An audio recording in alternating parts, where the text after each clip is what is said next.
Bonjour tout le monde, dans cette séquence, on va découvrir ensemble les expressions lambda au langage Java.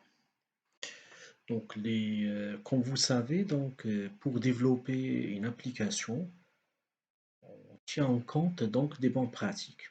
Et les bonnes pratiques exigent le respect d'un ensemble de critères et de normes. Parmi ces normes-là, c'est développer quelque chose qui est extensible et qui est lisible. Et dans le processus de maintenance, ça va être facile. Dans cette politique, donc, il y a pas mal de concepts qui s'intègrent aux différents langages de programmation, aux différentes technologies.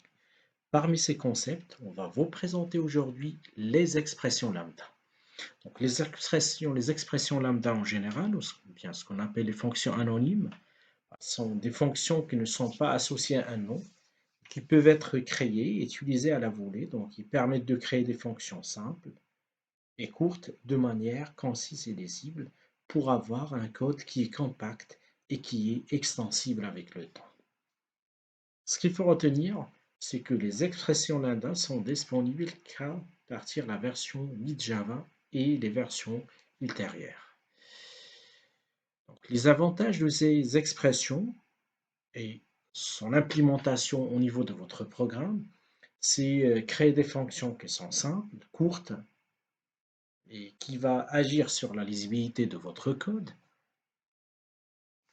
Vous pouvez l'utiliser comme des fonctions anonymes, c'est-à-dire sans être associé à un nom. Cela peut être pratique lorsque la fonction n'a pas besoin d'être appelée à plusieurs endroits dans le code, puisqu'on sait bien que la politique générale de développement autour des fonctions et des procédures, c'est parmi les valeurs ajoutées, c'est créer donc une seule fois un traitement et vous pouvez l'appeler autant de fois. Si on est dans une situation où on est sûr que l'appel, ça va être effectué une seule fois dans un endroit bien défini, bah du coup, on bascule vers les expressions lambda. Parmi ces avantages encore, donc, ils permettent de créer des fonctions qui capturent des variables de l'environnement, et ce qui peut être utile pour créer des fonctions de rappel, des callbacks, par exemple, surtout lorsqu'on est dans des situations de la programmation asynchrone. Et en même temps, donc, ils peuvent être utilisés avec les algorithmes de la bibliothèque standard du Java, ce qui peut simplifier l'écriture de certains codes qu'on va découvrir lors des différents cas pratiques qu'on va développer ensemble sous Eclipse. Et bien sûr, donc, le plus important, c'est simplifier l'écriture de code qui utilise des interfaces fonctionnelles. Donc, une interface fonctionnelle, c'est une interface qui dispose d'une seule méthode abstraite. Et du coup, donc, les expressions lambda, ils sont là pour vous aider à, donc, si vous voulez manager votre code et le rendre le plus lisible possible pour faciliter le processus de maintenance et l'extensibilité par la suite. Dans l'exemple 1, par exemple, pour celui-là, donc vous avez une classe qui s'appelle main avec la méthode principale. Donc, on est en train de déclarer une variable fn, ok, de type function, int vers int, donc qui prend un entier en argument et renvoie un entier. Donc, l'argument c'est un entier, le résultat c'est un entier. Par la suite, donc, on peut initialiser notre variable fn qui est censée, si vous voulez faire un traitement à partir d'un argument, génère le résultat sous le format integer comme je vous ai montré dans la signature. Et là, donc, on va lui dire fn pour un argument, quoi que ce soit l'argument passé à la fonction, x dans notre cas, donc on va fournir le x plus 1. Par la suite, on peut faire appel à une méthode apply qui permet d'appliquer, de faire l'appel à la fonction avec l'argument en question. Deuxième exemple, c'est l'utilisation de la bibliothèque function customer. Donc, vous avez toujours une classe main avec la méthode principale main. On déclare donc notre customer string pointer. Donc, il permet de déclarer une variable qui porte le nom pointer de type customer string qui prend une chaîne de caractères en argument, mais qui ne retourne aucune. C'est comme les void, comme les procédures si vous voulez.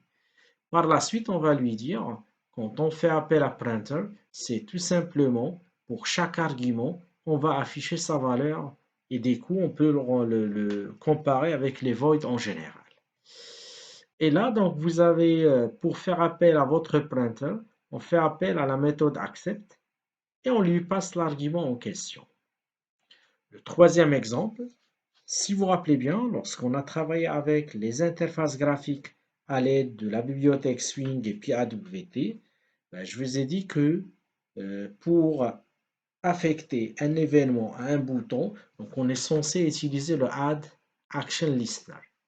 Et là, on fait appel à New Action Listener, qui est une interface qui nous oblige d'implémenter donc une méthode qui est dedans. Et du coup, le code, donc, il donne l'impression d'un code qui est complexe et qui n'est pas du tout lisible. Je vous demande de remarquer que avec les expressions lambda, on va donc changer donc la situation et on va se retrouver avec un code qui est plus compact, qui est plus lisible par rapport à la situation normale et standard. Là, on a travaillé avec les bibliothèques orientées UHM ou bien interface en machine. En termes syntaxiques, donc, pour définir une expression lambda, donc, il faut définir les arguments. S'il n'y a pas d'argument, on peut mettre que le parenthèse ouvrante fermante. Et si, par exemple, vous avez deux arguments, un argument de type int et un argument de type string, on utilise donc le array token, le symbole tiré supérieur, et entre accolades ouvrantes fermantes, vous mettez donc le corps de votre expression lambda. Donc ici, vous avez quelques exemples d'interfaces fonctionnelles d'expression lambda. Donc la première interface, c'est predicated, prend un argument de type t et renvoie un booléen. Par exemple, ici, x reçoit, donc x est supérieur à 0. Donc ça, c'est une expression logique qui va envoyer un booléen, soit true, soit false. On peut utiliser une fonction, comme je vous ai montré tout à l'heure, l'argument et puis le retour. Prend un argument de type t et renvoie un résultat de type r, result. Exemple, x reçoit x fois x, par exemple. Le questionnaire que je vous ai montré tout à l'heure, il prend un argument, mais il retourne donc une valeur, c'est comme le void. Tout à l'heure, on a utilisé donc la même fonction, c'est CESU, System Out Println. Sapler ne prend pas d'argument et renvoie un résultat de type T. Exemple ici, donc sans aucun argument, je fais appel à l'objet math random pour donner une valeur aléatoire. Un array operator T donc prend un argument de type T et renvoie un résultat de type T. Comme exemple, x reçoit x de uppercase. Pour un x qui est chaîne de caractères, je peux, si vous voulez, renvoyer le mot, bien le texte en général en majuscule. Binary operator, là, donc, je vous demande de remarquer la présence d'opérateur. Donc, il prend deux arguments de type T et renvoie un résultat de type T, comme l'exemple suivant. X, Y reçoit, bien, il va retourner X plus Y. Donc, ça représente en grosso modo les différents exemples d'interfaces fonctionnelles. Là où vous pouvez définir vos expressions lambda en général. Alors, on va basculer vers Eclipse pour définir pour faire le test de ces différents concepts. Du coup, je vous demande au niveau de notre application, notre éditeur, on va créer un nouveau projet Maven Project. Ça va être un projet de type simple, donc toujours l'organisme c'est Labo IT. Ici donc Lambda Project. Voilà notre projet qui vient d'être créé. Donc je vais créer la première classe dans un package qui s'appelle exemple. Donc, exemple 1. Et je vais cocher le public static void main. Donc le premier exemple que je vais mettre en place, en se basant donc sur la déclaration d'une variable de type function. Alors je déclare. Et comme je vous ai dit tout à l'heure, donc les expressions lambda sont inventées à partir de la version 1.8 de Java. Donc je fais appel à Java Util Function. Donc, il va me demander de définir l'argument et le résultat. Donc, on a un argument de type integer et le résultat lui-même de type integer. Donc, le int en majuscule. Je vais mettre fn par exemple. Par la suite, on va définir donc le fn par la façon suivante avec une expression lambda. Fn est égal x reçoit donc x plus 1 par exemple.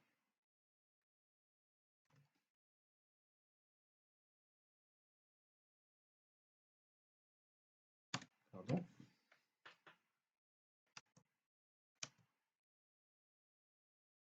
Alors, il me demande de basculer vers le GRE 1.8. Je bascule vers le 1.8. Et par la suite, on demande au système d'appliquer, de faire l'appel à la fonction en se basant sur un paramètre. Du coup, je fais appel à CESU.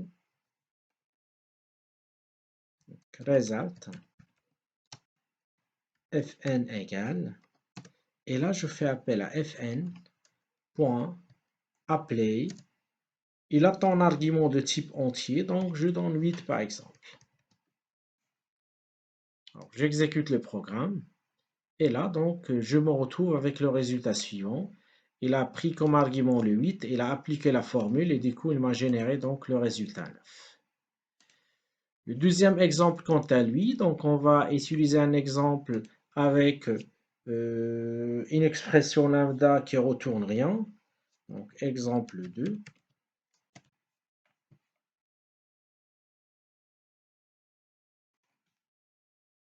Je vais mettre dedans le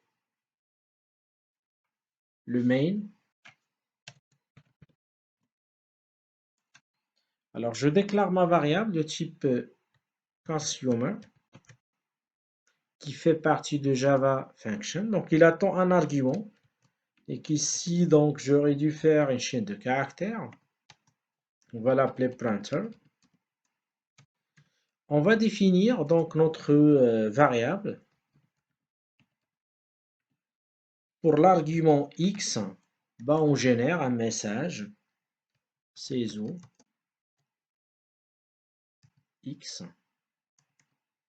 Et là, donc, par la suite, on fait appel à notre printer.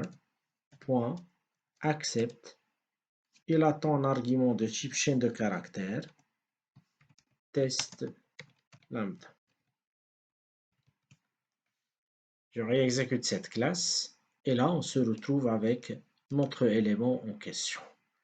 Le troisième exemple, quant à lui, donc je vais créer un GFrame. Donc, du coup, je clique à droite à la place de créer une classe standard. Je vais cliquer à droite, New, puis Other.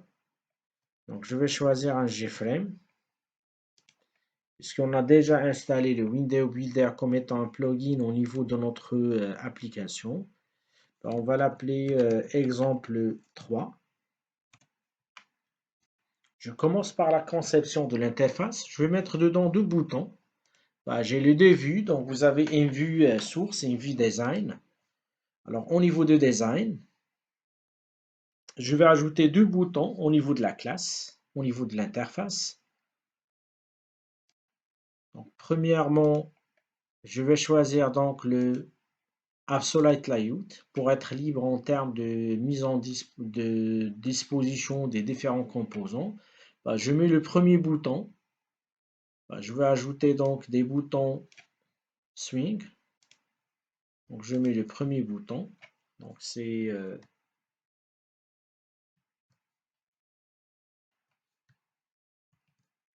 bouton 1 par exemple.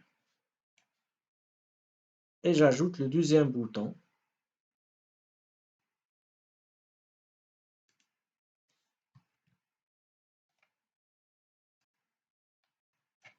Le bouton 2. Alors j'aimerais bien quand je clique sur le bouton 1, il m'affiche test 1. Quand je clique sur le bouton 2, il m'affiche test 2. Pour intégrer un événement, je clique deux fois sur le bouton 1. Et là, je lui demande de remarquer. Donc il va me générer le code suivant, btn New bouton, Add Action Listener, New Action Listener, puisque celui-là c'est une interface, il est censé donc implémenter la méthode Action Performant. Ici donc j'affiche un gOptionPan.show message dialogue. Ici donc je mets nul pour rester sur la même page et là j'affiche test 1. On teste déjà ce bouton là. Je clique sur le bouton 1, il m'affiche test 1. Parfait. Maintenant, pour le bouton 2, j'aurais dû faire la même chose. Je clique 2 fois sur le bouton 2. Sauf que maintenant, on va utiliser donc, comme je vous ai dit tout à l'heure, l'expression lambda. Alors, pour ce faire, il apparaît bien que notre méthode en question, il a besoin d'un paramètre. Et selon ce paramètre-là, il va faire le traitement suivant. Alors, nous, ce qu'on va faire, c'est que je vais enlever tout ça. OK. Et là, je mets event tiré donc supérieur et entre accolade ouvrante fermante, je développe le reste. À ce niveau-là, je mets donc le même message que tout à l'heure, la même instruction, sauf que je vais changer donc si vous voulez test 1 par test 2. Donc, avant de faire la comparaison, je déclenche l'exécution. Quand je clique sur test 1, il m'affiche une boîte de dialogue test 1. Quand je clique sur test 2, il me fait le même traitement, il m'affiche test 2.